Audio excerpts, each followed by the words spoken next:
Hello दोस्तों, कैसे हैं आप सभी का स्वागत है आपके अपने इस यूट्यूब चैनल हिंदी की बिंदी में। तो दोस्तों, आज हम हिंदी साहित्य के कुछ महत्वपूर्ण प्रश्न उत्तर जो है वो करने जा रहे हैं। तो चलिए शुरू करते हैं। तो हमारा सबसे पहला प्रश्न है, आधुनिक काल को गद्य काल किसने कहा है? भारतेंदु हरिश्चंद्र ने, आचार्य रामचंद्र शुक्ल ने, हजारी प्रसाद द्विवेदी जी ने या फिर श्याम सुंदर दास जी ने? तो इसका सही आंसर है आचार्य रामचंद्र शुक्ल जी ने। अगला है, उक्ति व्यक्ति प्रकरण रचना है सदा सुखलाल, कवि गंग, दामोदर शर्मा या फिर लल्लू लाल? तो इसका सही आंसर है ये जो उक्ति व्यक्ति प्रकरण है ये दामोदर शर्मा की रचना है। अगला है, कवि वचन सुधा पत्रिका के संपादक कौन हैं? तो इसके संपादक है बालकृष्ण भट्ट, भारतेंदु हरिश्चंद्र, प्रताप नारायण मिश्र या फिर श्याम सुंदर दास? तो इसका सही आंसर है भारतेंदु हरिश्चंद्र। तो आज हम इजी जो प्रश्न हैं उनको ही ले रहे हैं। इसके बाद मैं आपको इससे मुश्किल प्रश्न भी करवाऊंगी, प्रैक्टिस सेट भी करवाऊंगी, जिसमें बाकी के प्रश्न उत्तर ले लिए जाएंगे अलग अलग टॉपिक से, जैसे कि हमारा चल रहा था वैसे ही लेंगे। तो आज सोचा कि कुछ जनरल प्रश्न जो है वो करा दी जाए, तो इसलिए ये प्रश्न, लेकिन ये नहीं है कि ये प्रश्न नहीं आ सकते, परीक्षा की दृष्टि से ये प्रश्न भी बहुत अनिवार्य है। तो अगला प्रश्न है, फोर्ट विलियम कॉलेज की स्थापना हुई 1808 ईस्वी, 1800 ईस्वी, 1801 ईस्वी या फिर 1900 ईस्वी? तो इसका सही आंसर है 1800 ईस्वी।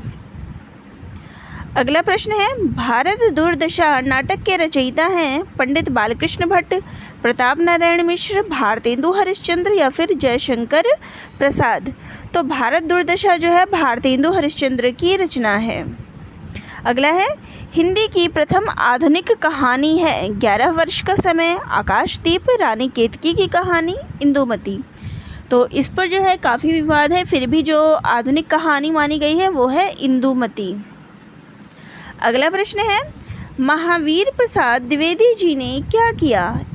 साहित्य के इतिहास लेखन का कार्य, कवि वचन सुधा का संपादन कार्य, ब्रज भाषा का प्रयोग या फिर भाषा का परिमार्जन? तो इसका सही आंसर है भाषा का परिमार्जन।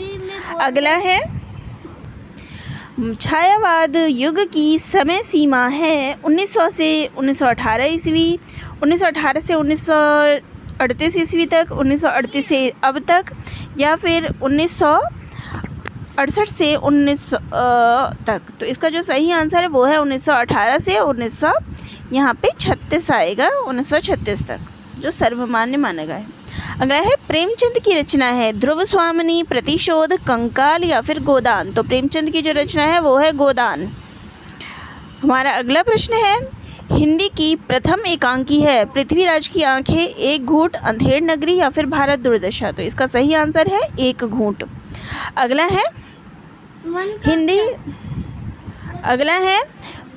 हिंदी का प्रथम मौलिक उपन्यास है चंद्रकांता, परीक्षा गुरु, नूतन ब्रह्मचारी या फिर तितली? तो इसका सही आंसर है परीक्षा गुरु। अगला है, हजारी प्रसाद द्विवेदी जी की रचना है सेवा सदन, बाणभट्ट की आत्मकथा, चिंतामणि या फिर कंकाल? तो इसका सही आंसर है बाणभट्ट की आत्मकथा। अगला है, इनमें से कोई एक कथन सत्य है, पहचान कर लिखिए। कामायनी जयशंकर प्रसाद की रचना है। अगला है, गोदान प्रताप नारायण मिश्र की रचना है। हंस पत्रिका के संपादक जयशंकर प्रसाद है या फिर रंगभूमि उपन्यास जैनेन्द्र का है? तो इसका सही आंसर है जो कामायनी है वो जयशंकर प्रसाद की रचना है। अगला है, राग दरबारी किस विधा की रचना है? नाटक है, उपन्यास है, आत्मकथा है या फिर जीवनी है? तो इसका सही आंसर है ये एक उपन्यास है। अगला है, निंदा रस निबंध के रचनाकार कौन है? तो ये जो है निंदा रस, तो इसके रचनाकार कौन है? हरिशंकर परसाई, आचार्य महावीर प्रसाद द्विवेदी, रामचंद्र शुक्ल या फिर जैनेन्द्र कुमार? इसका सही आंसर है हरिशंकर परसाई। अगला है, वर्ण रत्नाकर किस भाषा में है? खड़ी बोली, भोजपुरी, मैथिली या फिर ब्रजभाषा? तो इसका सही आंसर है मैथिली। अगला प्रश्न है, आनंद कादम्बिनी पत्रिका के संपादक थे भारतेंदु हरिश्चंद्र, बालकृष्ण भट्ट, श्याम सुंदर दास या फिर बद्री नारायण चौधरी प्रेमघन। तो इसका आंसर है बद्री नारायण चौधरी प्रेमघन। अगला है, रेखा चित्र पर आधारित रचना है मुद्रा राक्षस, साहित्यालोचन, अतीत के चलचित्र या फिर क्या भूलूं क्या याद करूं। तो इसका सही आंसर है अतीत के चलचित्र। अगला है परख, सुनीता, सुखदा जैसे प्रसिद्ध उपन्यासों की रचना किसके द्वारा की गई है? श्रीलाल शुक्ल द्वारा, जैनेन्द्र द्वारा, प्रेमचंद्र द्वारा या फिर धर्मवीर भारती द्वारा। तो इसका सही आंसर है जैनेन्द्र कुमार द्वारा, उनकी ये सभी रचनाएं हैं। अगला है, क्षण बोले कण मुस्काए निबंध के रचयिता हैं कन्हैया लाल मिश्र प्रभाकर, आचार्य हजारी प्रसाद द्विवेदी, विद्या निवास मिश्र या फिर रामचंद्र शुक्ल। तो इसका सही आंसर है कन्हैया लाल मिश्र प्रभाकर।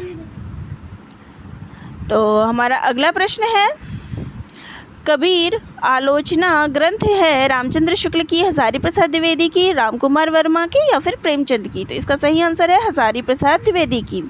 अगला है, बाणभट्ट की आत्मकथा के लेखक कौन है? श्याम सुंदर दास, हजारी प्रसाद द्विवेदी, मोहन राकेश या फिर हरिशंकर परसाई। तो बाणभट्ट की आत्मकथा जो है वो हजारी प्रसाद द्विवेदी जी की रचना है। अगला है, कुटज निबंध के रचनाकार है रामचंद्र शुक्ल, हजारी प्रसाद द्विवेदी, अज्ञेय या फिर मोहन राकेश। तो इसका सही आंसर है हजारी प्रसाद द्विवेदी। अगला है, अशोक के फूल के रचनाकार हैं विद्या निवास मिश्र, हजारी प्रसाद द्विवेदी, बालकृष्ण भट्ट या फिर प्रताप नारायण मिश्र। तो इसका सही आंसर है हजारी प्रसाद द्विवेदी। अगला है, आलोक पर्व किस लेखक की कृति है? गुलाब राय, हजारी प्रसाद द्विवेदी, जयशंकर प्रसाद या फिर रामवृक्ष बेनीपुरी। तो आलोक पर्व जो है वो हजारी प्रसाद द्विवेदी जी की रचना है। तो चलिए आज हम जो है इतने ही प्रश्न उत्तर करते हैं। तो ये प्रश्न आप सभी को कैसे लगे कमेंट बॉक्स में ज़रूर कमेंट करके बताइएगा। चैनल पे नए हैं तो चैनल को ज़रूर सब्सक्राइब करिएगा। तो दोस्तों आप सभी का बहुत बहुत धन्यवाद।